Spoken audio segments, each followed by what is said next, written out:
Record. Okay. Welcome everybody. Welcome to the Atlanta Film Fest, being the 10th Creative Conference anniversary, and obviously not how any of us intended it to be. The very first to have it in this manner, but be that we're here, and the silver lining in this is it's being recorded, so you don't actually have to watch it when it's happening anytime during the festival. This particular panel is called the Airport Shorts Connection. And essentially all the filmmakers here, they, to that challenge, they had to make a short within 45 to 54 seconds. And now they created awe, wonder, humor to provide comfort to travelers during this busy and stressful travel day or season. And it is a very stressful time traveling. And, you know, with ado, get into introductions of all the films here, and we can start with Lev. Hey, my name is Lev. I'm an Atlanta-based filmmaker, and I created a song for Echo, which is a 54-second film, like everyone else in here, but it is a 54-second adaptation of a bigger project that I'm working on, also currently called A Song for Echo, that chronicles Faye Monet, who is an Atlanta-based artist, as she becomes a mother over the past year, and her difficulties and joys of becoming a mother in the South, specifically as a Black woman in the South. And yeah, it kind of came from my friendship with her and wanting to document this really important part of her life, and it's kind of expanded into like a bigger vision of like what it means to become a mother right now. So that's the project. Good stuff. Thank you, Lev. Mr. Singh, Sarvshrest Singh. Yep, yeah, that's right. So yeah, I'm Sarvshrest. I'm an animator from India. I was studying in the US at the time when I made this film, and it's called Chhatri, which is sort of Indian slang for umbrella, and it's based on this temple about like a few miles from my house right now, and it's basically about this temple that's going to be submerged by water within the next few years because of the dam project, and it's like from the 16th century. So I mean, I thought there's not much that I could do about that, but I just thought if I'm visiting it, I should make something about it. So that's why I made this short piece about the temple and just like kind of reconstructing it in a way that's, I thought, cool. So much. Sasha? Hey, so I'm in New Orleans. What did I call this movie? It was the first night I dreamt her as a mountain, and it is live action, stop motion combination thing, where we did an animation on top of a costume that I built. Yeah. And Susan. Hi, I'm Susan. I'm a Brooklyn-based filmmaker, and my piece is called Ode to Air. And it's based off of just the concept of, I think all of us at one point in our lives have looked up at the sky and have seen a plane and thought, wow, I wonder where that plane is going. And so I took that kind of romantic sentiment and I applied it to my film and really showed the connection of different faces and people and stories all celebrating the idea of travel. Grace? I am Grace. I'm also a Brooklyn-based filmmaker. I directed Heart Tick Kaboom with my co-director Ty Lance West, who was also the animator for the project, but he's not able to make it here today. This is kind of embarrassing to admit, but my co-director is also my partner. So the Heart Tick Kaboom was kind of like loosely based on like our early kind of development of our relationship. And so it's like an experimental animation about this little alien girl as she's navigating the sights and sounds of the airport. And then at the end of her journey, she meets an alien boy that I guess she didn't realize she was looking for. Yeah. Awesome. And Davonne. Yes. So I'm Davonne. I'm a local artist here in Atlanta. So I'm an animator. I'm a professor. I own my own animation business. So I do a lot of different things. And my approach to this film was the excitement of going somewhere and traveling. I know for myself, the idea of going somewhere, I get really excited about going to the airport and going through the airport. And I like the different people that I get to see. So this film, it's called Hi There, and it's about going through the airport and just seeing different people that you would run into, but it's from the perspective of the luggage. So it's this luggage that's really excited about going on this trip and just seeing the different types of luggage that he runs into that has different personalities, but then he's able to relate to each one of them. So it's that idea of, yes, there are people that are very different from us, but if you look closely, there are things that we can relate on. So that's the method that I took for this film. Very cool. So we will try to watch some of these.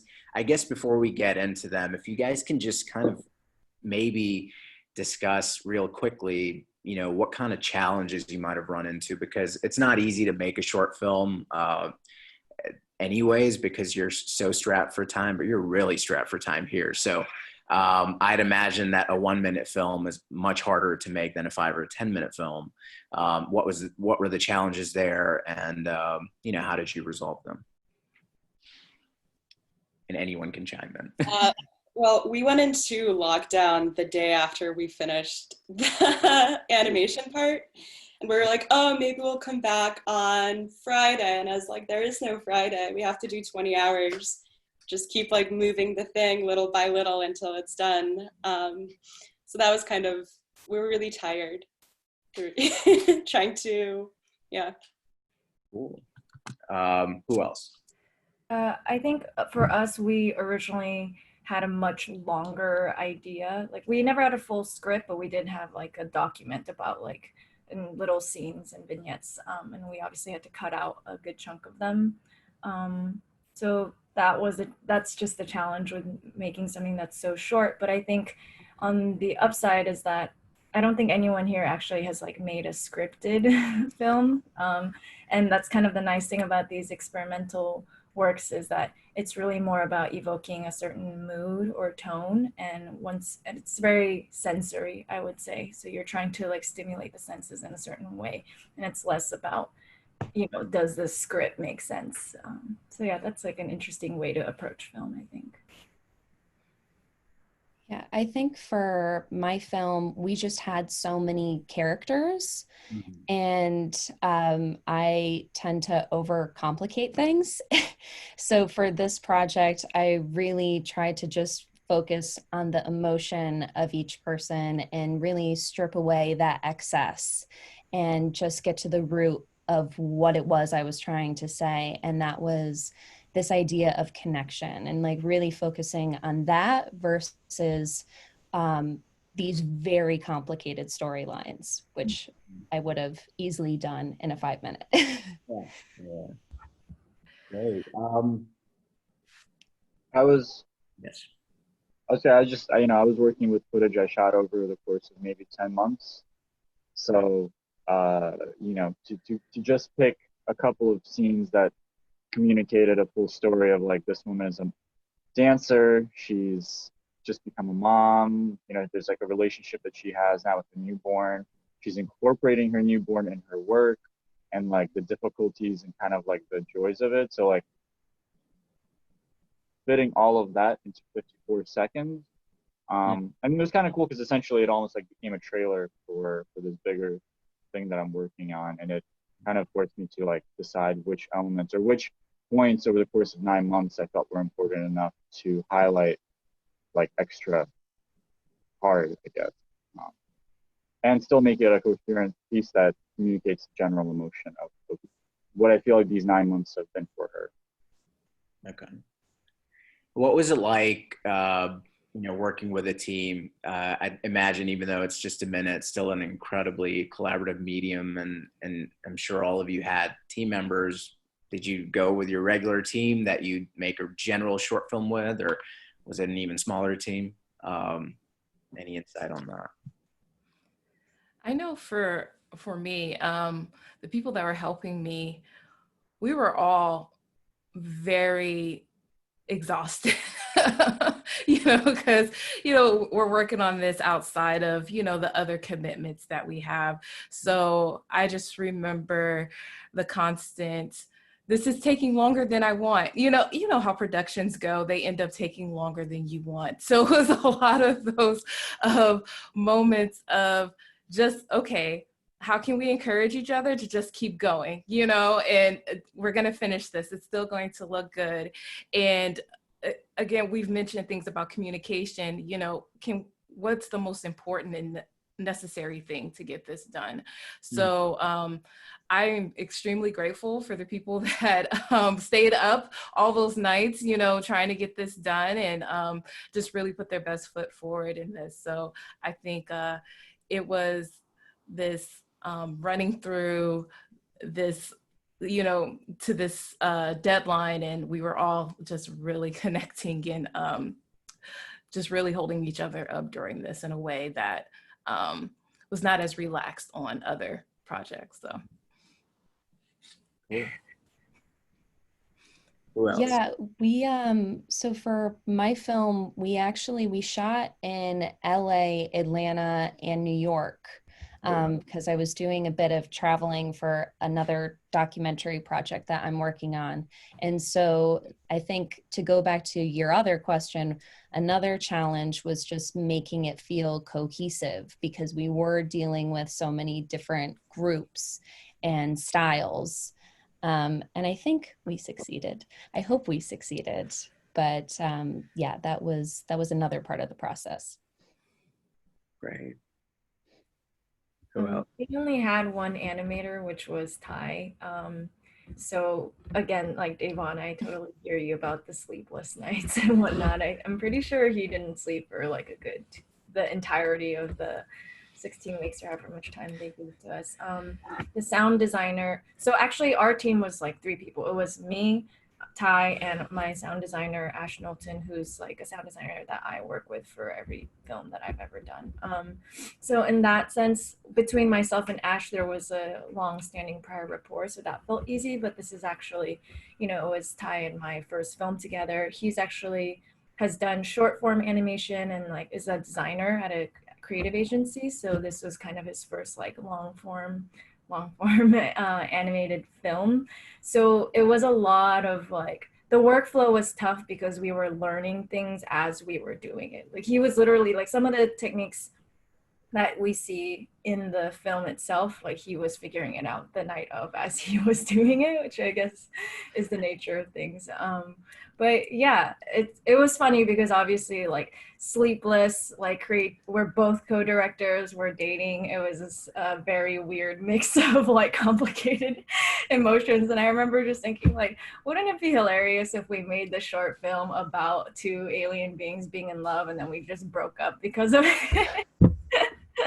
But yeah, so it was a very intimate process, certainly. Was this the first time you guys co-directed, or do you co-direct a lot? No, this is the first time we'd ever made anything creative together. Yeah, we're usually in separate lanes. It may also be the last time we make something. No, but that's great to know. How was that process? Direct with your partner. To direct with my partner. It was interesting. I mean, I think we were very much on the same page about the feelings and the mood and emotions that we wanted to bring out. But then during the execution process is where I think there were a lot of like tussles or like miscommunication. Also because like I've come up in film, so in my head there's like very strict like hierarchies and roles and whatnot, and Ty came up more in the design space, so he's not as privy to what like the film roles are, and so everything started to kind of like bleed into each other. But like again, it was a process of like, especially with something with such a short deadline, it's very much like try things out, it doesn't work, okay great, we'll spend another 16 hours fixing everything and then going back. So it was interesting. Sarvshrest, where did you make yours in India, or Were you? So the split between, I started making it while I was still I was living in Burbank at the time, and I spent about maybe a month working in Burbank. It was funny because I decided I'm gonna have a team at the beginning, like around like February or so. I was like, I'll animate it, but then I'll work with someone for the sound aspect of it. But once the shutdown and the pandemic and everything hit, I had to come back to India. So half of it was made in India. So I ended up not having another team member at all. So by the end of it, when I was finished animating, and this was like maybe 2 days before I was supposed to submit it, I was like, wait, I haven't done any sound. So I sat back and like just did that as well during that time. So yeah, like everyone said, extremely sleepless process and kind of hard. But for me, I also was like kind of strangled by my concept a little bit because I started with like 10 seconds and I was like, well, shit, I don't know how to add any more to this. And I want to at least get it up to 54 seconds because it's already so short. So yeah, struggles all around, I guess. But that's cool though. If you had a story in 10 seconds, I mean that's really kick ass because that would be hard, right? It's harder to do 10. It would, but then there's still experimental pieces. So I feel like you could technically just get a lot of information across in like 1 frame or 2 frames because it's more about the framing and what you're putting in the frame versus what's not in the frame for these images specifically. So I mean, the length of it didn't really matter as much. But for me personally, I just wanted to put more stuff in there because the subject I was covering was slightly more vast, and I just wanted to feel like I was doing justice to it at a certain level. And Lev, what was your team atmosphere like? It's kind of honestly just me. Not the whole thing by yourself, so it was just you. I mean, I collaborated with Faye, right? So she's my subject and she's the person I've been following. But yeah, I've been shooting myself, and I edited myself, I colored it myself.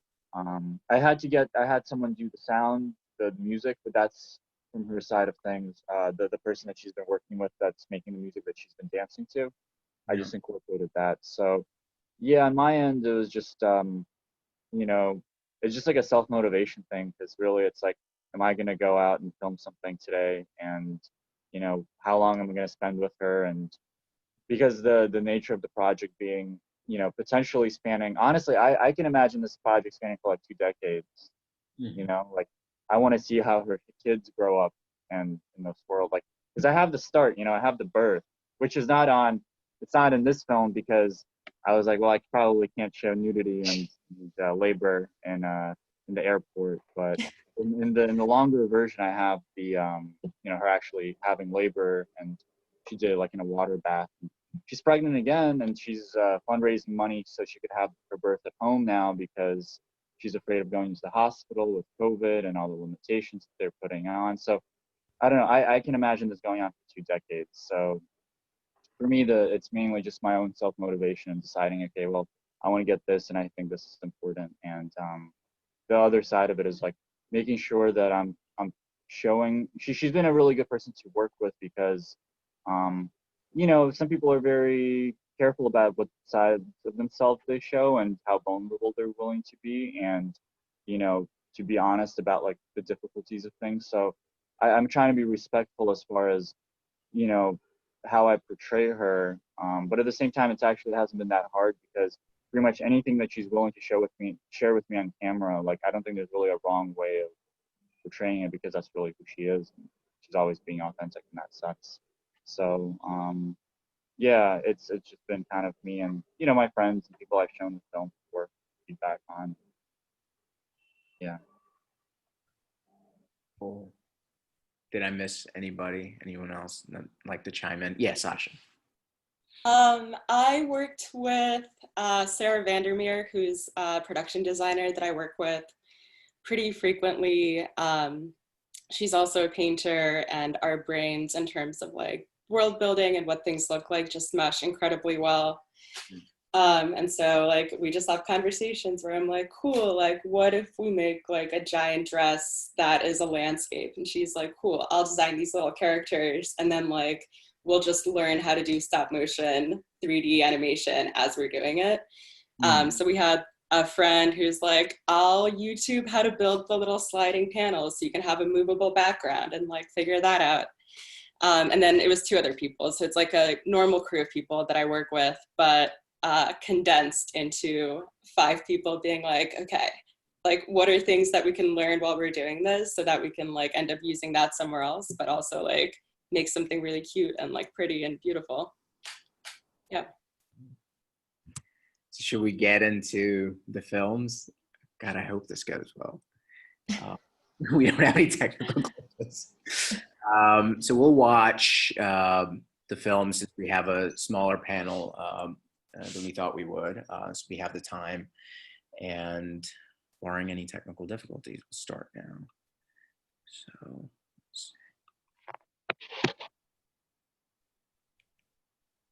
Okay. So can we see this? Mm-hmm. Okay. Mm-hmm.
Come back. So that was the film by Lev, and man, mesmerizing visuals. Really, I was in awe because you added narrative, experimental, and a mishmash, and I could tell that there's a story. And I'm gonna have to let it kind of like marinate, but I'd like to hear from some of the other people here.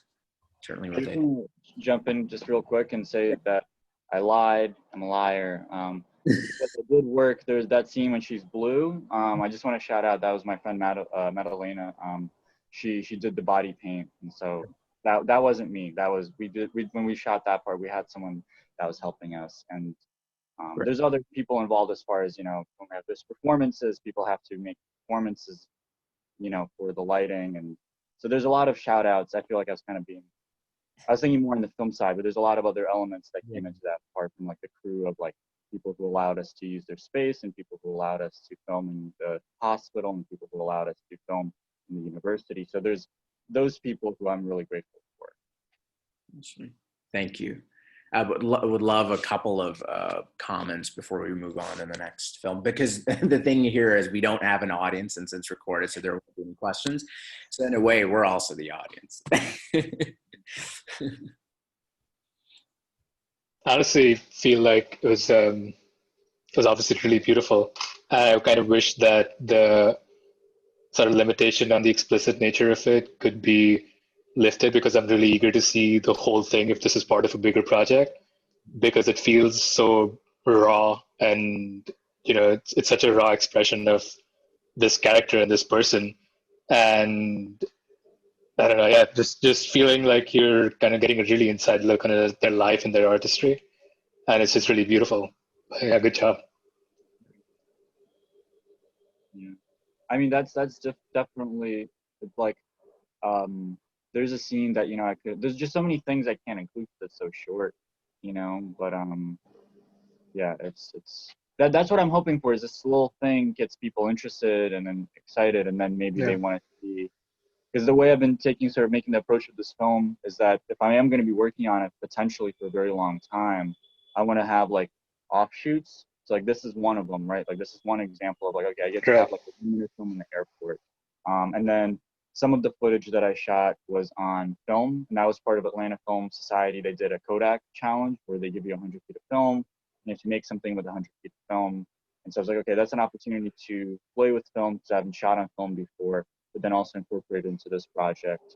and we're going to be shooting, I think in November, she's pregnant again. We're going to shoot a dance film specific to, so it's like creating things that can stand on their own, but then over our time and our collaboration over this time, hopefully it all kind of like weaves into each other, kind of like into this collage of her time and the children's time as they grow up, and not making it linear. You know, it's not like this is, you know, May, June, July, kind of like interconnects and like the feelings. That's kind of the structure, but I wanted to interconnect the feelings rather than chronology.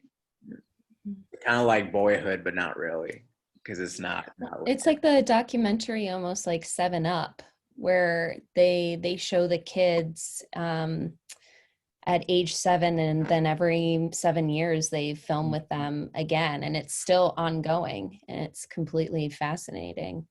So I think my question for you is what do you hope to kind of understand through this process? What has she already taught you, and moving forward, what do you hope that you can learn maybe in your own life by working on this project? Yeah, that's a good question. One of the things that we kind of try to underline when we share this project is, you know, there is like a political nature to it, which is that Georgia is 49th in the country for maternal mortality, and that's essentially, California I think is first, where 400,000 women die in childbirth, right? 400,000.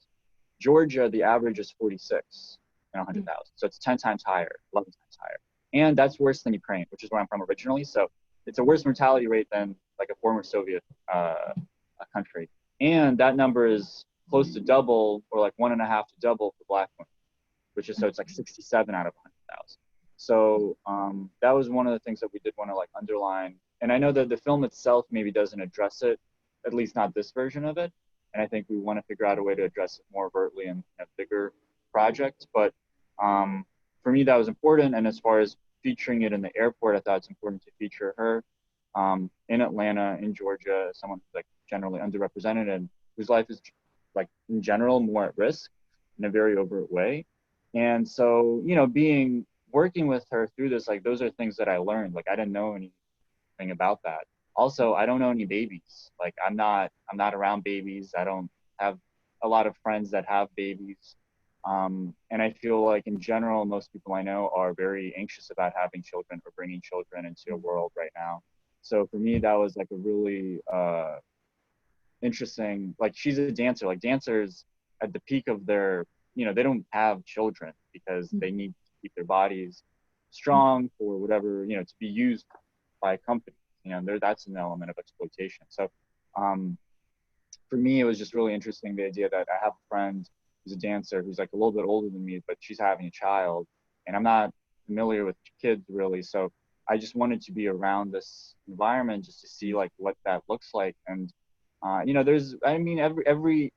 I try to interact or like talk with her at least once a week, but you know, I interact with her in some capacity for this film every month. And so, you know, as far as learning, I mean, it's I'm just involved in their life in a way that, you know, it's you know, I ask her and I talk to her, okay, like, well, how are you feeling with everything going on right now with the protests? Or, you know, how are you feeling with the pandemic? And it's always just another perspective of somebody who is dealing with all these things. You know, like she, when the pandemic hit, I have conversations with her on Zoom where she's telling me how like this is the best thing that's ever happened because her and her partner can actually be together at home with the baby.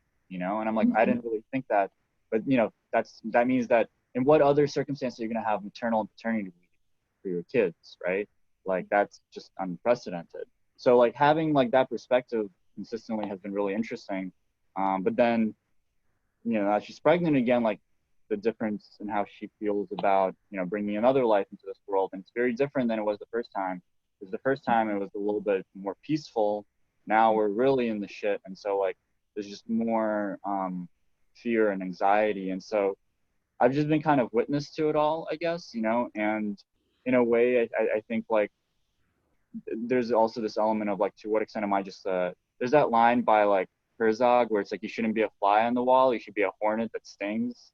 So like, I don't know, I'm not trying to sting anybody in this process, but I think the fact that we're working on this, it's also giving her like a motivation to also create as well. And so I think that's really important for her. So that collaboration is just like anytime I work with somebody, I'm learning from them in some capacity in terms of how they see the world. And I think she's just a very movement-based person. So the interviews I have with her are sometimes a little bit difficult to use because she really rambles on. But her movement, like that part where she's dancing and she's like, you know, with the kid and all that, I have that whole performance. And for me, that performance, I'm like, I better understood everything she's going through just watching her move. So it's, you know, Yeah, it's different a difficult languages. Yeah, so I don't know if that answered your question, but Yeah, no, absolutely. And yeah, I was a dancer for 13 years, so totally understand that. And when it comes to articulating myself, I feel like her in a way where sometimes verbalizing things isn't the best form of communication, and you just need to use your body to say what you want to say, and it becomes so much clearer to everybody. So yeah. Cool. Well, congratulations on the project. It's beautiful. Yeah, I'm excited to see where it goes because yeah, like everything is so uncertain right now. Yeah. But I'm excited. I'm like, we're gonna do this dance film, I guess, and I have to figure out that's definitely something I'm gonna bring a crew in versus doing it by myself because I want to make it look really good, and so that it could stand on its own. But you know, she's developing all these different ideas, and there's so many different things that we could incorporate. So it's kind of difficult to translate. And honestly, dance for me is difficult. Like I'm kind of dumb, you know, like it's hard for me to fully understand what is being conveyed, I guess.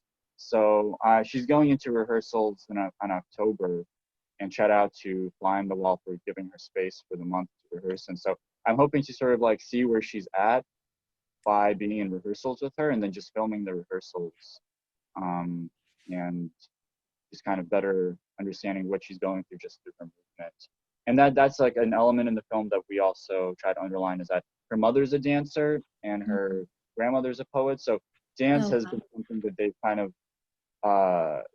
passed on, I guess, as a form of like healing and healing from traumas. And I think she's kind of, in a way, trying to pass it down to her child as well by incorporating her. And so, you know, that's why I'm curious to see what happens in like 5 years, 10 years, like where this kid goes. And I want to be careful not to like force anything down on her because Faye has all the autonomy and she can make these decisions, but ultimately there's this other life in it that I don't want to like, you know, be too like, I want her to have autonomy, I guess. And so I gotta, that's going to be an interesting to navigate when she can like fully talk and express her desires and opinions about how she wants to be featured in a project. So.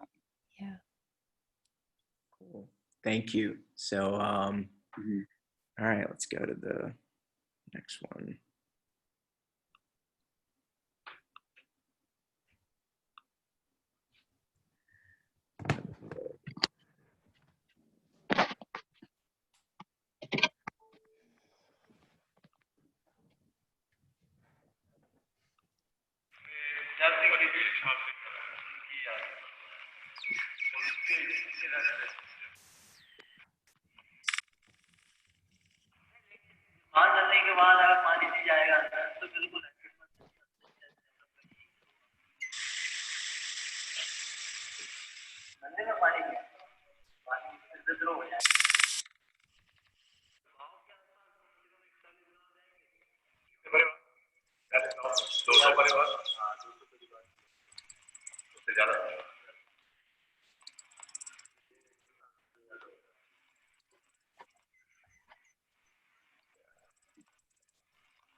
Okay. Thoughts? I love how it looks like graphite. How did you do this? Sorry, I'm not articulate with this, but what was your process like? So actually, those are just the motifs in the temple. I took images. I just took photos with an iPhone essentially, Wow. and then isolated those, and then just animated them through like just 3D animation. So those are actually the motifs. I didn't like touch up those images or anything like that. Just Wow. kind of remove them from the background, and also take the stuff that's mostly preserved because there's a lot of degradation on a lot of those motifs as well. So just take the stuff that kind of fits my narrative that I was trying to perform, because I was trying to make all these things look like this big machine that the end result of it is to open up this umbrella. And so I had to like think about, okay, so I can use flowers as gears, I can use stalks as kind of pipes and stuff like that. So just basically just taking different pictures from here and there. And at one point we did some drone photography for the actual spire on top to kind of get like a 360 degrees view of it. So that was a cool day, because I was like, I think the entire village kind of saw a drone for the first time. So the kids kind of left their schools and everything, and they came down and they were just like kind of watching the drone photography happen. That was a cool day. Yeah. Sorry, Wow. went off track a little bit. But yeah. Oh, that's incredible. The drop on the faces, that was solid. Oh, thank you. Yeah, that was one of the things that I had to add in like right at the end, because I'm not as strong a 2D animator. So I just kind of tried to figure it out as I went along. Could you expand on the quote at the end a little bit, and like what I guess is like the symbolism of like machine gear like treatment of this temple, and like also you might have mentioned it in the beginning, but like what is the significance of the temple? Right. So the temple itself is, I'll start from the end, I guess. The temple itself is the 16th century temple, and it's of this. It was built by this king, and it was to kind of show, I guess, the bravery of his soldiers right as they were going into battle, and it was something that they celebrated in the night before they went into a big battle. But the temple itself was really fascinating to me, because the kind of imagery that they used, it was very secular in a way, which is something you don't really expect inside a temple, especially in India. And right now, also the religious tensions in India between separate sects, Hindus and Muslims and Sikhs, are always very high. So to see that in the 16th century temple, where they were not only just praising Hindu religion, but also the Islamic religion and different religions as well, was really fascinating to see. As for the quote, it says, "Perhaps tomorrow lies trampled under the burden of heritage," which is basically like my really obnoxious way of saying that this temple is going to be destroyed by a dam project happening nearby. And I actually went and visited the dam project, and so it's a 16th century stone, but they actually have like painted marks on the temple itself, signifying how high the water will rise to. And almost half the temple is going to get submerged by it by 2022.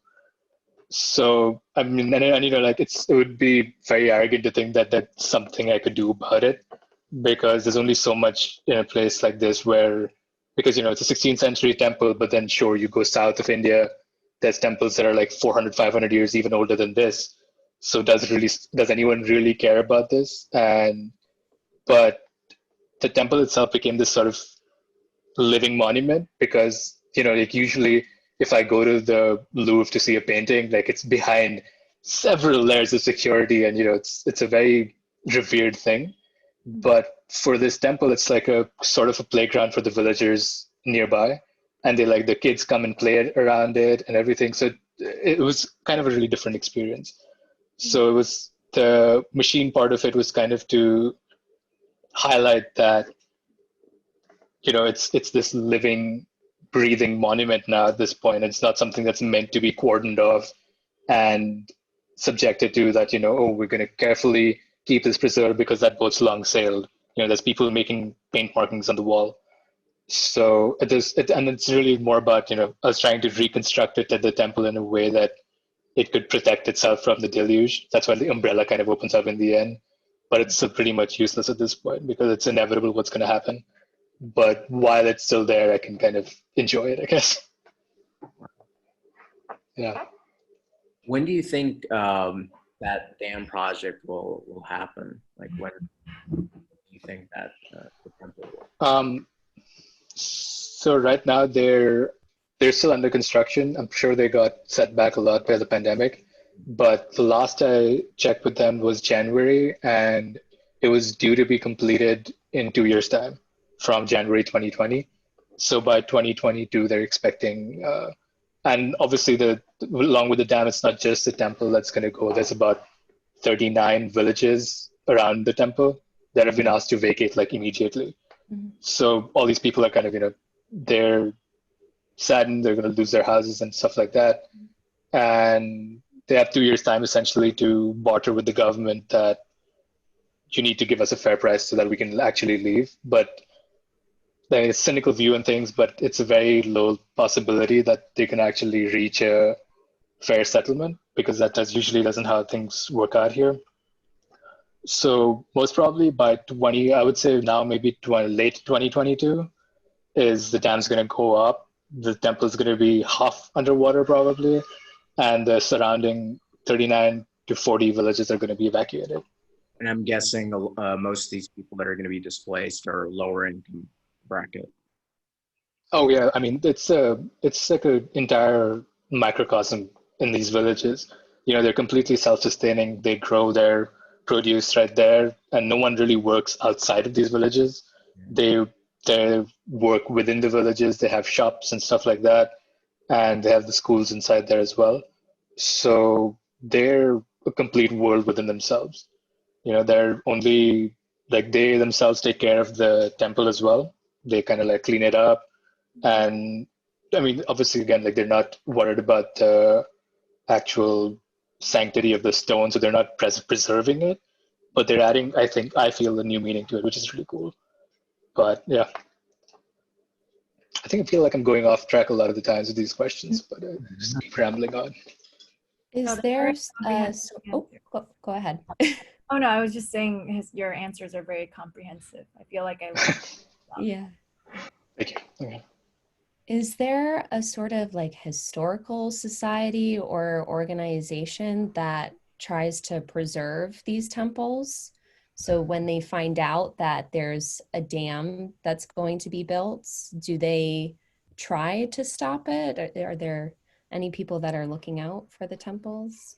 Well, so that's the thing. So technically the temple comes under the jurisdiction of a historical society.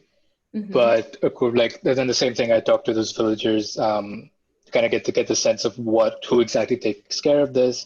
Yeah. But they come in like maybe once every 1 year or 1.5 years, okay. And they'll maybe like clean up a little bit and stuff like that and take a few measurements, but that's about it. Mm-hmm. So they're not very hands-on in their jobs.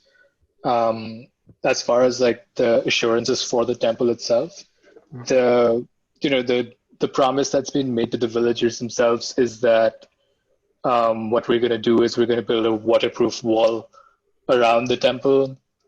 But given that the dam is about maybe 70% complete and there's no wall, so to speak of, that's essentially feels like something that they've said to pacify them over and anyone who might object. And I mean, if the wall goes up, it's great, but the likelihood of that is very low. Mm-hmm. I feel like you need to project your film on the walls of the temple. Oh, yeah. I mean, the idea is that because I didn't want to put it, that's why I didn't put any very complicated script within this film as well. And just the audio that's in the film wasn't very clear, but it's my dad talking to some of the villagers around the temple, just like talking about what it means to them. Yeah. And the idea is once everything settles down here is to go and show them what I made.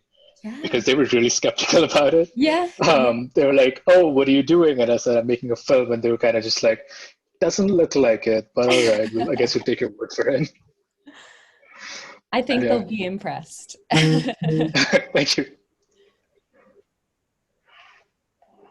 Okay, thank you. Let's go on to the next one.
Very cool. Thoughts? It's so cute. It's so cute. It's really, It's yeah, so very sweet. joyful. It makes me feel like I need to get better luggage, honestly, because my luggage probably doesn't have a good personality. So what was I love the the little dog. genesis of this idea? What was the genesis of the idea? So definitely when the theme is connections, right? So I thought about what has been my experience just interacting with people from all over the world, and the idea of sometimes thinking when someone's from a different country or they just look different from you that they're so extremely different. But having these conversations, building friendships with different people, we're more alike than we can imagine. So I thought about, what is a very simple visual way I can show this idea? And I'm just thinking of, okay, people in the airport, there are probably, some people are excited about going on trips, which I'm one of those people. I love going to the airport, the idea of going somewhere and traveling, but some people are very hesitant. Some people, it gives them stress and anxiety. So what is something that it's just really lighthearted, that if they were to glance up at the screen, they could probably smile, something that maybe their kids would probably like point at and just like giggle at, what is something to just kind of lighten the mood of everything, and still get this idea of, okay, you're running into different people, how can you be present in those moments of when you're with someone else? And just thinking about those times when, we're waiting to get on the flight, or you're waiting, to board, just having a conversation with someone. And those times where I've been able to speak with someone and, they're just telling me about their whole life, and all the places that they're traveled and where they're going to. And they're telling me stories about where they came from and where they're going to. And if we're so busy just in our headphones, or just trying to pass the time, we miss those moments. So that's kind of what I was trying to get at of, hey, there's just this little piece of luggage, and he's going around, he's seeing different people who are in different stages. Somebody's grumpy, somebody's more playful, and just, I love to sit and people watch too, so when I see people with these different kind of stickers or bags or whatever it is, I start thinking and asking these questions of, I wonder why they chose that, or what that means to them, or, so it was just kind of all of that together. Just how can I simplify this? How can I make it, fun, light? And so that's kind of where everything came from, so. It's fantastic. It was such a joy to watch. So yeah, congratulations. And with the process of it, so you started out with storyboarding? Yes. So I Cool. went through the whole entire animation process. So my specialty is 2D animation. So, went through the storyboarding phase, animatics, and, going back and forth how to condense this whole experience. There were many things that I wanted to add, more things to just laugh at, just add more to the experience, but, just in terms of time and then the actual technical execution of what could be done. So yeah, storyboards, those are actual puppets. So rigging, doing the compositing, lighting, hiring composer, getting designers, background designers, character designers. So I went through the whole process trying to get this done, and I wanted to look nice, and I wanted to just, the reaction that you had, that's the reaction that I was going for. Like, oh, that was cute, that was fun, just something just to lighten the mood, a lot in terms of everything that's going on. So Yeah. I'm kind of ignorant about the animation process. When you say make puppets, do you mean you literally make physical puppets that you write to then? So I make digital puppets. So you design the characters and you have to actually make a puppet that can move. And that saves on the amount of drawing that you have to do. And it, keeps characters on model. And it's also beneficial when you have a very short time frame. So a lot of the TV shows you watch, these cartoons, they have very tight deadlines and have to get so much done. So they use these puppets, these digital puppets to create the animation. So that's what I did, made these puppets and then animated them, and then digitally doing all the lighting, the shadows, the different gradients on there, the noise, the grain that's on the backgrounds, things like that. So everything was pretty much done digitally using 2D animation software. So, yeah. And the luggage took on the personality of the traveler. Yeah, so I wanted it to be about the luggage just because I know sometimes there are kind of inferences we can make if you're using certain races or body types or things like that. So I just wanted it to be an inanimate object that has a personality, and he has, all these different things on him. And so when we're looking at these different luggage, you can probably think, well, who would carry a leather suitcase? You can maybe have an idea of what type of personality that is. So it's more about personality instead of being so focused on, how someone looks. So, yeah. What kind of piece of luggage would you be? Did you think about that when creating it? It's funny because as we were talking and then I was thinking about my film, I'm like, I would probably be a luggage that has like headphones in and probably, a little banged up. I think we all are at this point. Maybe one of the wheels doesn't turn all the way, but just because, there's a story, getting here. But I think, the main piece of luggage is like, oh, that's what I would aspire to be, it's the energy of, yes, I'm excited, but sometimes even myself, I'm just so much in my world of where I'm trying to go, who I'm trying to meet and where my destination is, but I miss out on these opportunities of just experiencing the place that I'm in. So I think one thing I like about this character is like he's bringing these other pieces of luggage out of wherever their mindset is. Like the first piece of luggage, it has the coffee sticker on there. I'm like, someone who's grumpy, who hasn't had their coffee. And that's usually how I am when I haven't had my coffee. It's like, please don't talk to me until I get my coffee.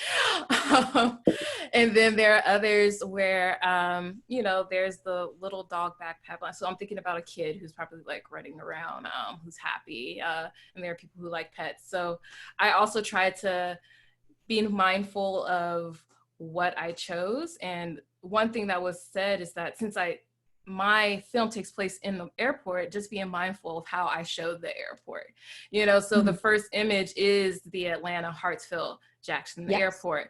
So just what am I going to focus on in this place, and what are the things that I'm going to choose that people are going to connect on? So I chose things like, there are probably a lot of people that can relate to needing their caffeine in the morning. There are probably that can relate to loving animals and pets. You know, there are people that can relate to the sports, you know. So there was the duffel bag with the guy with the football on there. And, you know, then even the last couple of pieces of luggage having the American flag, you know, just being in America, you know, traveling out of the Atlanta Hartsfield airport. So those are some things that I was keeping in mind. And yeah, so I thought, you know, doing it from the perspective of the luggage, it just seemed to make it more universal since it's going to have such a wide audience. Yeah.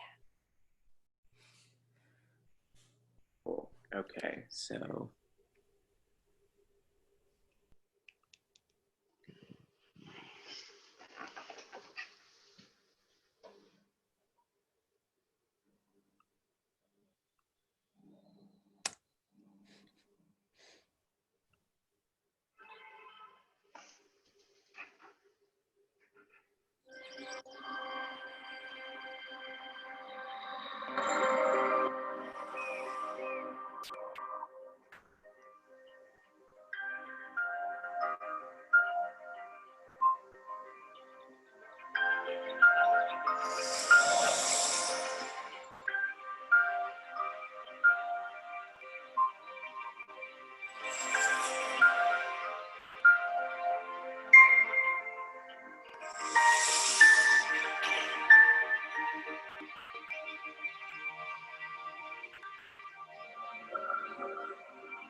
Voila.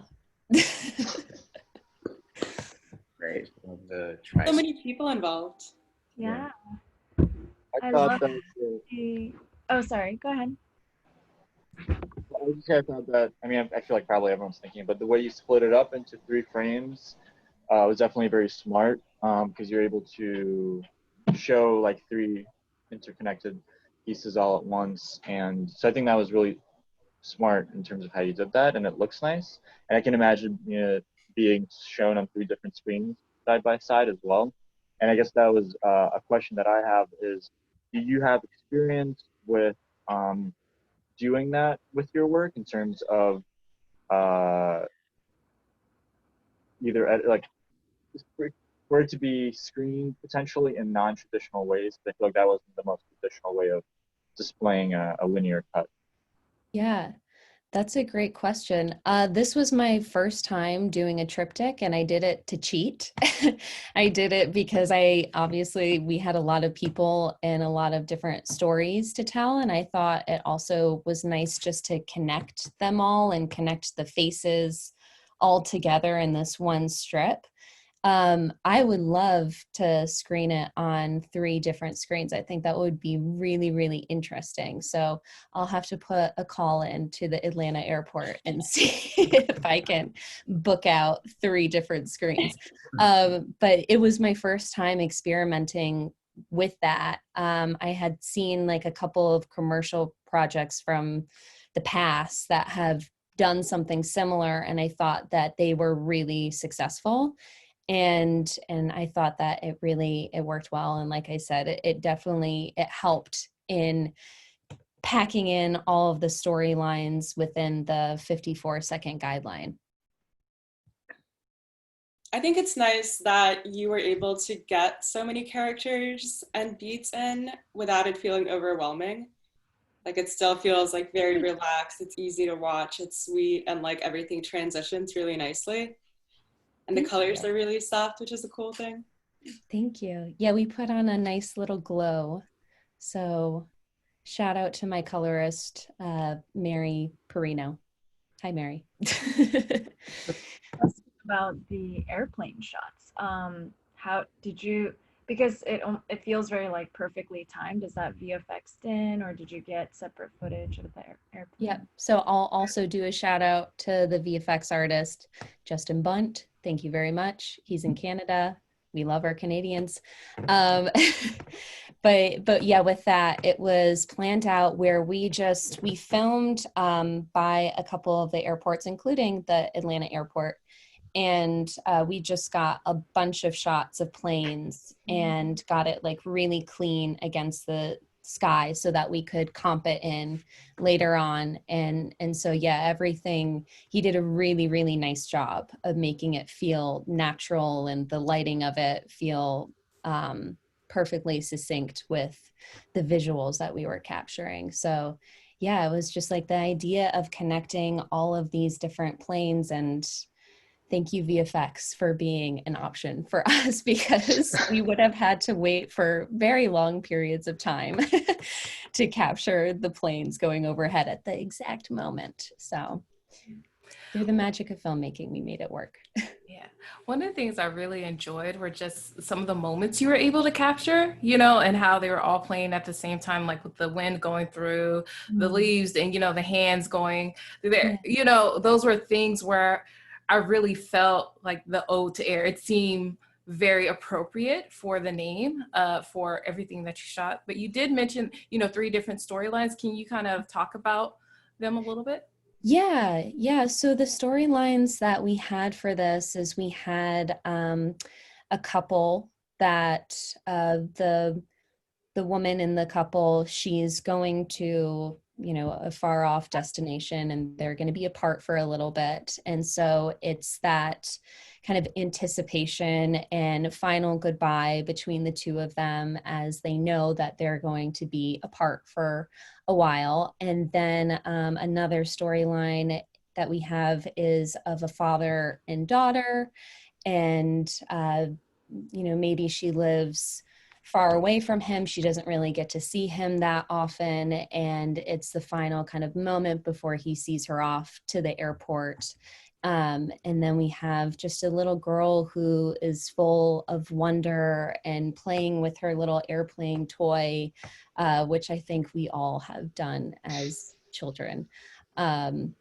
And then the last kind of pairing is of just these group of friends that are hanging out, and they're in this field and they're looking up at the sky and they're seeing these planes going by overhead, and just they're full of curiosity.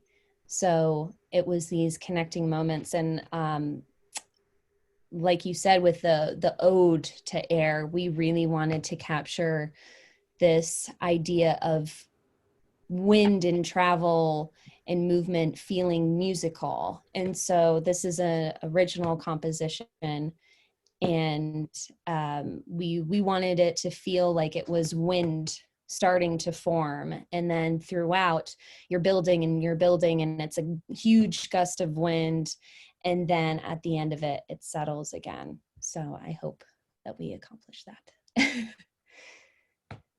Do you think this technique is something you want to explore further on? This like narrative framing, I guess, is something you want to explore further on as well?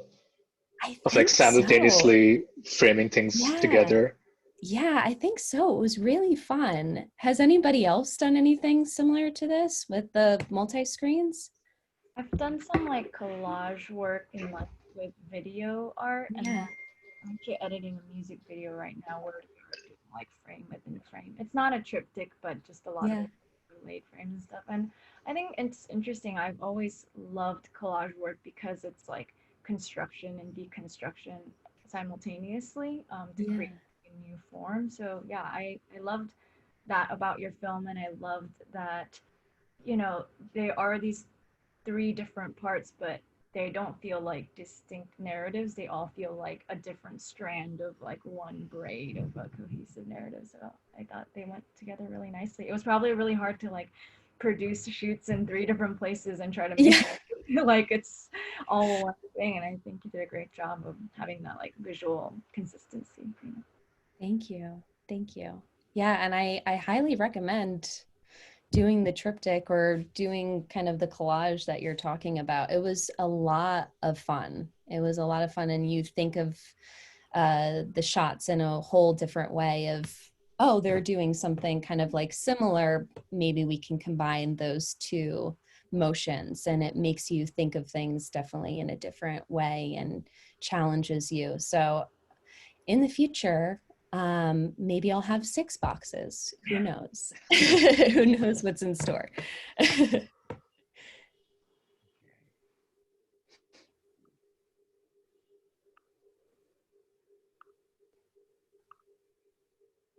Oh, okay, perfect.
Very cool thought.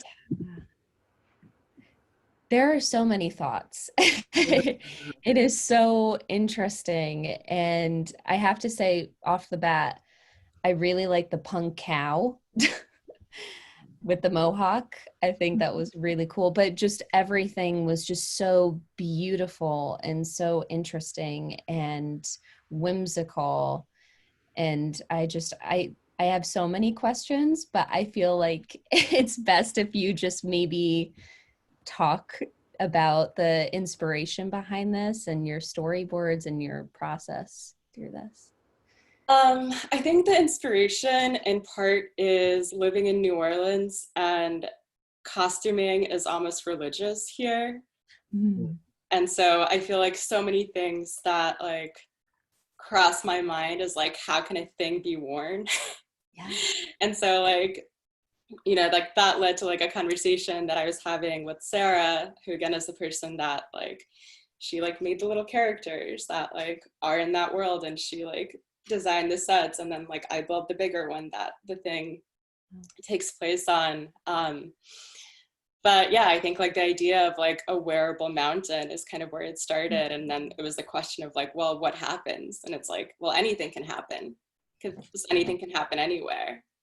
So like, you know, like I was imagining like what kind of like circular journey could like the little character like take on, like is there like a friend that he meets along the way, and just try to also like keep it like light and sweet and cute, because it's supposed to be like a fun, relaxing experience. But yeah, it was just really fun like building a fully functional wearable dress that is a mountain, which recently, unfortunately, I found out I was storing it at Sarah's house and it turned into a rat hotel. And when she told me that, I was like, that sounds very cute, but you should get rid of it. Like, if you haven't gotten rid of it, it sounds like you should make a film about Oh, rat hotel. It sounds cute. Yeah. I'm like, what are they doing? Like, what are the rats doing in there?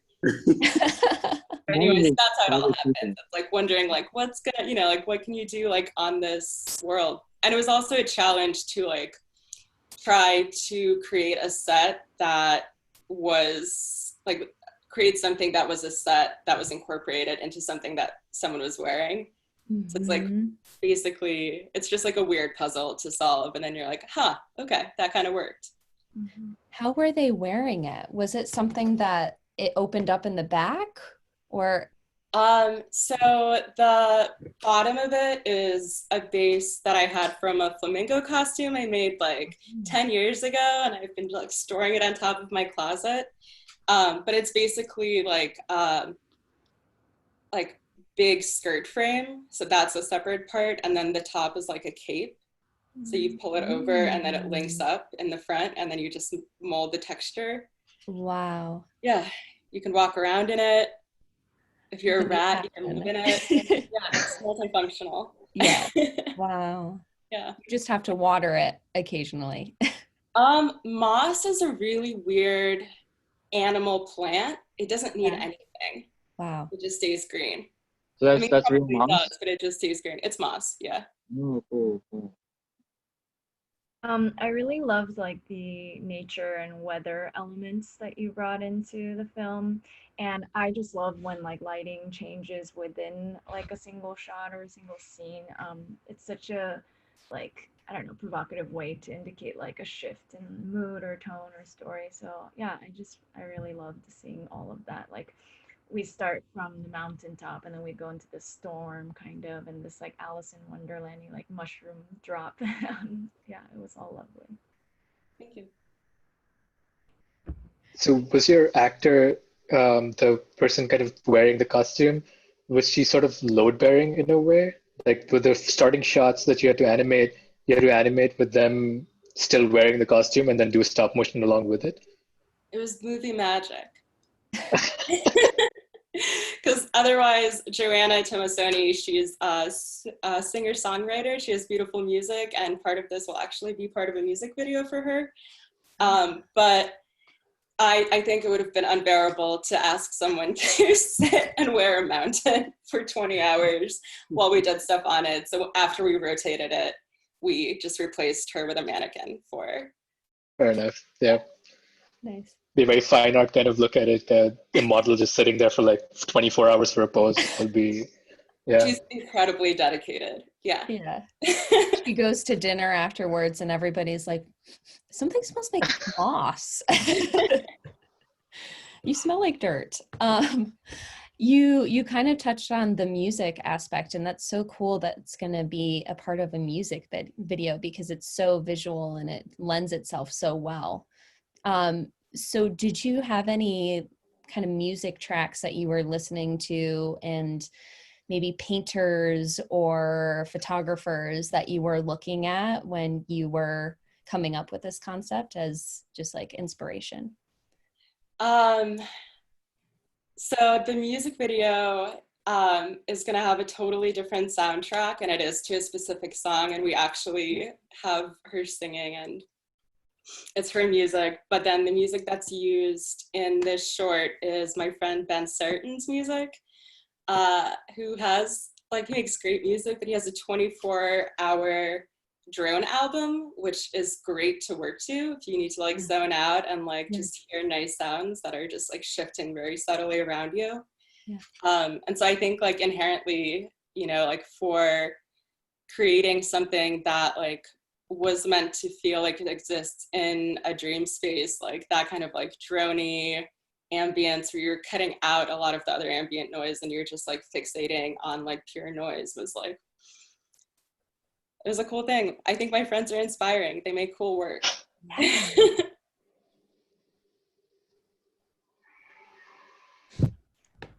have one more. I think we've got Grace's.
Okay. That's it. Wow. It's so sweet. It is incredible. Okay, I see the sleepless nights because that is a lot of work that you put in. There are Yeah, so many frames. while I just sat on the side and told him what to draw. No, it was so intricate and so many details, and I feel like we all need to watch it at least 10 more times to just catch everything. And it was so beautiful. I have a question about, so for the color palette, what made you kind of go in the direction of the purples, oranges, and magentas? Yeah, actually, that's an interesting question. I don't know, because this whole process was so iterative and everything was changing all the time. But I think, the film was really born out of, it was kind of two different ideas that had come together. Yeah. But we knew that we wanted to feel dreamy. I think that's Yeah. like a word that people have been saying like in their works as well. But we knew it wanted to feel dreamy. I think Thai in general kind of gravitates towards those like lurid colors as well. So we were kind of pulling off of what Thai as an artist has like been diving into as of late. But we just felt like it had that like kind of romantic quality to it. Yeah. And the airport can be a sensory overload at times. So we're like, how do we make it not feel stressful, but just kind of like a new world that's opening up to us through the process of travel. So, Yeah. Initially, I was about to miss her flight, and so she was running, and then it became something else. But I'm mesmerized. Yeah. I want to watch it again. I really do. I love the moments of the crowds of people too, where they're just kind of dissolving on top of one another. It was so interesting, like creating kind of a hazy effect on some of the shots.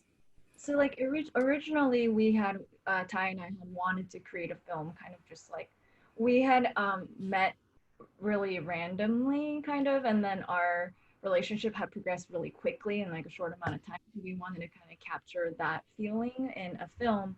And then when we got the airport short, we were like, oh, how can we incorporate this with the sights and sounds of the airport? And so one thing that was in the original film idea before the whole airport theme came in was this idea of like being in a very crowded room and lots of noises and conversations and dialogue taking place, and then like seeing somebody and just everything kind of like melting away. So like this is all so corny, but like our like song is I Only Have Eyes for You. I forget who that's by, but do you know that song?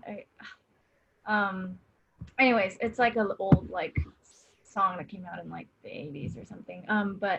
The lyric is like I only have eyes for you, which is why we have that scene where she drops into the luggage and then all the eyes are like popping up here. So we were trying to like capture that feeling of like making eye contact or like making a connection with somebody in a very crowded place and the rest of the world feeling like it just dissolves away. I'm gonna look up who sings this song. One thing I really enjoyed about this is that it feels like we're constantly moving, and all the metamorphosis that's happening, it's just very beautifully done and it feels very fluid, and it really relates to what you were trying to convey of the crowds. You're just, the noise and everything like that. It was very much enjoyable to watch, and I do want to see it again, but and even seeing, just coming from it from a technical aspect and looking at the animation, I'm like, wow, yeah, those were sleepless nights. Definitely. I'm trying to convey that. So very nice. Is animation the format that you generally work in? So it's funny, I consider myself primarily a live action and narrative filmmaker, but when I think about it, as of late, I've done a lot of like experimental stuff. So this is like my first fully 2D animated short, but before that I had done a visual poem that was live action and animation, and then before that I had been working on like an adult animated TV series, like pilot and developing and things like that. So it's funny when you don't think of yourself as something and then you look at all the things you've done, you're like, oh, maybe I am this thing.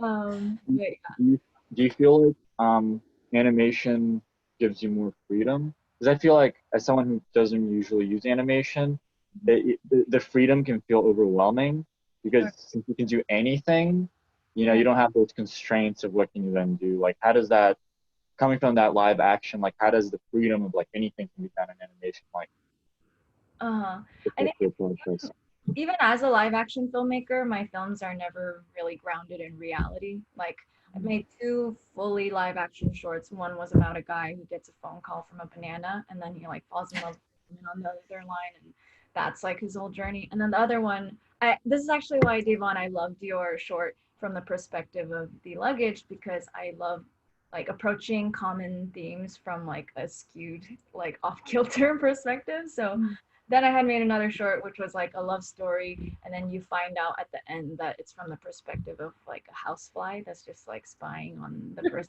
house they occupy. So I think I've always been interested in like off-kilter, like strange ways of doing things. And yeah, I guess the way that I think about animation is there are a lot of people around me who are in animation, and then I get inspired by some of the things that they've done and like their style.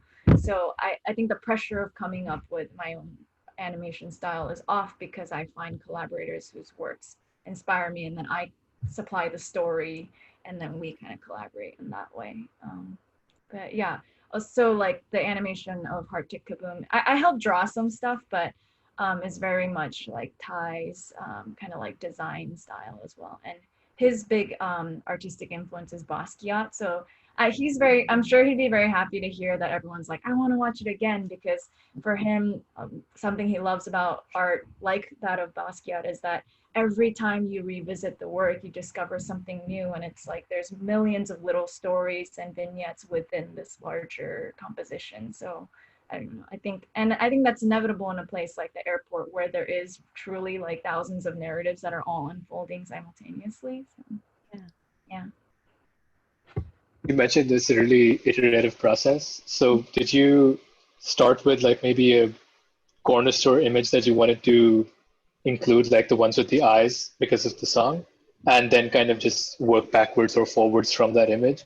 Or did you have a sort of idea of where you wanted each shot to go up one after the other?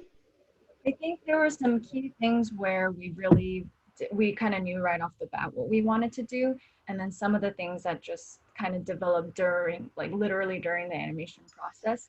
It's funny, Davonne, to hear, like, sorry to call you out again, but to hear about your whole like animation production process, because that is like the proper way to do things. And like, we didn't even have an animatic. We were just like fully animating some scenes, and then some scenes were like sketched out and animatic. We were like, this is not the right way to do this. It was very haphazard. But yes, I think some of the key things that I remember is the escalator scene was something we knew we wanted right away. We did want this like pop-ups of different airport elements, and that was to add to like the whirlwind of things and take us to the climax. I knew that we wanted her to then like get overwhelmed, and during the climax like fall in a pile of luggage, and then that was the moment where we were gonna see the other character. So I don't know if you noticed, but well, there's no way you could notice, but the alien boy very much looks like Ty, and then the alien girl, I usually wear glasses, but yeah, the alien girl is supposed to be me. I got very caught up in that whole thing where I was like, oh, for the panel we both have to like dress up characters, have to get a shirt with like a heart on it and everything. But yeah, but some of the things like that scene where we're looking at the clock and there's all these things happening in the background, that was not something we went in thinking that we were gonna do, and that kind of just came out by itself. And some of the silhouettes of like walking through the hallway, I think were very much of Ty's like design, like spitballing. Yeah. So are we gonna Google what Ty looks like just to make sure? Yeah. We need to make sure that it's accurate. Alien, so that's him pretty much. So we have some time left, and I think thank you all for obviously sharing your shorts, and they're very inspiring. And I'm just like, you know, what am I doing as a filmmaker? What's going on? And they're all so different.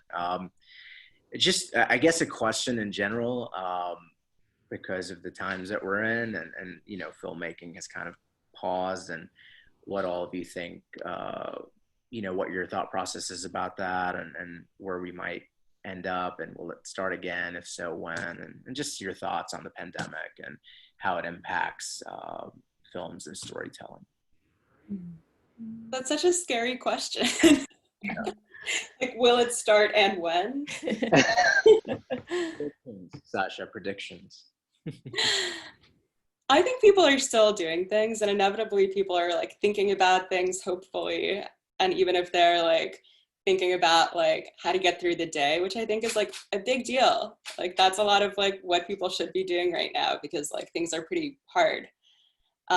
That's like all, eventually that feeds into like the creative process, and you like incorporate all of the information in some capacity. But I feel like it's hard to make predictions, because then you can set yourself up to be disappointed. But I think like, I don't know, I feel like But so much of that is actually filmmaking, isn't it? I mean, disappointment? Are you kidding me? It's actually, someone was asking me once, I did this little interview with a magazine, and they were asking about the pandemic. And I said, this is what actors and filmmakers both experience throughout their lives. Just waiting and waiting and waiting and hoping, something might come of something. And so, in fact, I feel like in a way, this space isn't so new for a lot of you, and certainly not for me, but but please expand. I apologize. I worry about like making predictions, and I don't want to speak for anyone else besides myself, because I think that people are trying really hard as it is. And it's like if someone has like something they're writing, that's great. If someone's like, I woke up today and I had a great breakfast, I think that's also pretty great right now. I think that, people should be really nice to themselves, because it's kind of hard to exist in the world. And then better work will come out of that too, if people don't beat themselves up. Yeah, just kind of building off of that point that Sasha was making, I think with the social distancing and being at home, there's time to spend with your family. But I've also found that it's more time just to kind of go through your own healing. I know for me, at least, I think before it was always so go, go, go, go, go. When's the next thing? What's the next thing? So now I'm able to sit and just deal with some things, that you always just push under the rug. And even using that now of like, how can I make art and a story based on this place and experiencing these feelings and working through them, and how that could possibly help others. So I think this time is also, for me, allowing me to think about stories that maybe didn't necessarily want to talk about necessarily, or thoughts or things that happened just in life that I necessarily didn't think about exploring, but now sitting here, just you're able to be alone with your thoughts more, and just being around other people, you're able to, I guess, collide with things, maybe past traumas or things that you just didn't deal with. So I think there are going to be maybe more authentic stories that come from this, more stories that are about this perseverance and enduring through this. But then also being kind to yourself. Like if you got up and got yourself together and had a great breakfast, then great, But I know I can speak more to the animation side of things, is that the animation industry is is doing pretty well in the sense of there was already a lot of remote working. So now us all just working remotely, there was a lot of the kind of tools and infrastructure there in order to create these productions remotely outside of the office. We are still looking for ways to still feel like you're a part of a community, because I think some of us are kind of zoomed out, video chat it out, but still, like, what are those ways that we can still feel like we're a part of something bigger than ourselves, even though we are, a lot of us are still quarantined. But those are just some of my thoughts about it. So I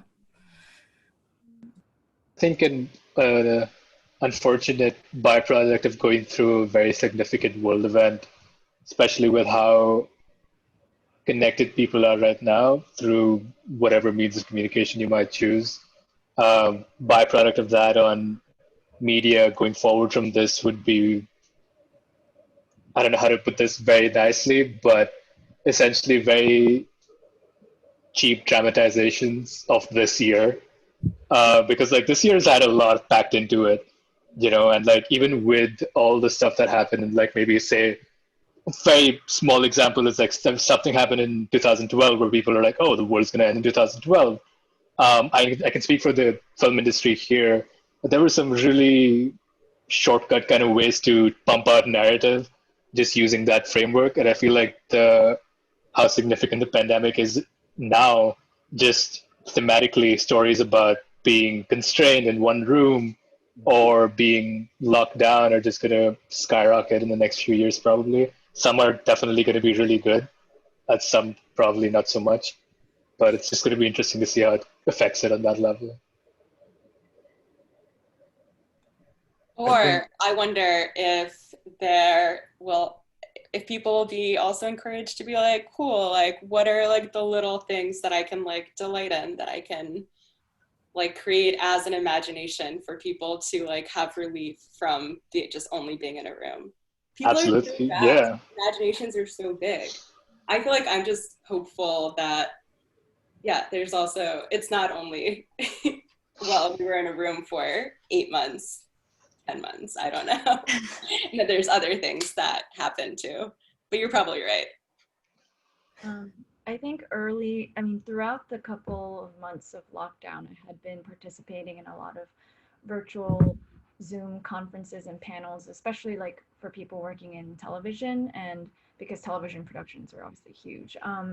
And you know, everyone was asking the same question, like, when do you think productions will be back? When do you think we'll be able to work again? Like blah blah. And everyone just all had the same answer, which is like, we don't really know. The networks don't really know. The studios don't really know. Everyone is like their own guinea pig, just trying things out. And I have a hard time articulating this very well, but the most like salient feeling that I felt was like, why do I ever plan things ever? And why am I so arrogant to think that like I can plan something that happens 6 months from now, when like clearly it can be upended at any given moment. Like we have a lot of faith that things will be what it is always. Like and I think, yeah, it's something, I don't know, I feel like I'm kind of veering away from the creativity question, but one thing that I think is interesting is how some people are treating the pandemic as like this thing that we just have to get over, and then once it's over, like life is back to normal. But the reality is like, and I think, you know, everyone here is like an adult, so we have a different perspective on things, but you know, Lev, especially your documentary, the subject matter about bringing a child into this world, like there are babies, there are like toddlers that are at key developmental ages that need to be using this time to learn like social norms and cues and like body language and things like that, that just had that taken away from them, and that's gonna affect the trajectory of their entire lives. You know, there are students who are gonna miss out on an entire year of schooling and human interaction at very key moments of their lives. Like it's just all, the idea that this pandemic is something we got to get through, and once there's a vaccine it ends and it's over, I think is like a misconception. Like we've just all gone through like a global event that historians are going to try to analyze for like years coming forward. So I think inevitably there's going to be some kind of shift in the art that's created like from here on out, and I don't know what that looks like, or you know, I can't say how that affects us, but I think this whole year has like forced people to really stop and think about lots of different things. And I'm kind of, you know, I'm happy for it, because I think art deserves like that time and space to just like sit deeply with something and ruminate on something, and that's not a luxury that's really afforded to us like otherwise, you know. Like I really relate to the sentiment of feeling like I have to put stuff out there faster, and then this project is done and I have to start that project, and we just keep going, and it's like, oh well, what happens if we just have to like, a whole generation of people have to just like sit here and like think about things, you know. And so my hope is that it has given artists like the space that they needed. It's unfortunate that it took a global pandemic to give people space, or give people time to be with their children and families. Like, I hate that that's what it took, but I also think that it underscored under like a huge problem in the way that our society functions, that people, and ultimately it's up to artists to express and articulate that for the masses, right? So I don't know, I'm saying a lot of things, I don't really know the answer. These are just my pandemic observations. Yeah.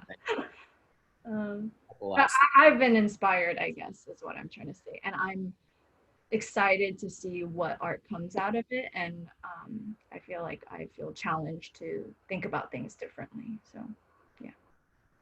From what Grace said, I can say from like personal experience, it's like it feels like you're just like being torn in a million different directions, because you're trying to figure out, you know, how to like keep yourself safe, keep your community safe, how to reflect on everything that's going on, how to create stuff, how to then like try to maybe build a career out of it, and all of these sort of like goals.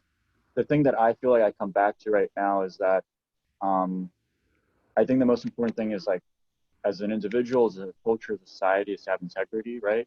And part of that integrity is to be just like true to like our human selves.